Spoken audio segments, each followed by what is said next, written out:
రోజా, అసలు నువ్వు ఫోటోలు ఎలా తీస్తున్నావమ్మా? ఏం సార్ బాగాలేవా? అసలు అవి ఫోటోలేనా? సజీవ సాక్ష్యాలమ్మా. చూడమ్మా, నువ్వు తీసిన ఫోటోల్లో ఒకదాన్ని బెస్ట్ ఫోటోగా సెలెక్ట్ చేసి ఫస్ట్ ప్రైజ్ ఇచ్చారు. సార్ అర్జెంట్ గా రమ్మన్నారు.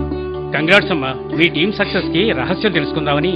అందరికీ తెలిసిందే, నలుగురం గ్రూప్ గా ఫామ్ అయ్యాం, అప్లై చేశాం. టాలెంట్ కి బెస్ట్ ఎక్విప్మెంట్ తోడైంది, అందుకే మంచి ఫోటోలు తీయగలుగుతున్నాం. థ్యాంక్స్ టు రాజీవ్ యువశక్తి పథకం.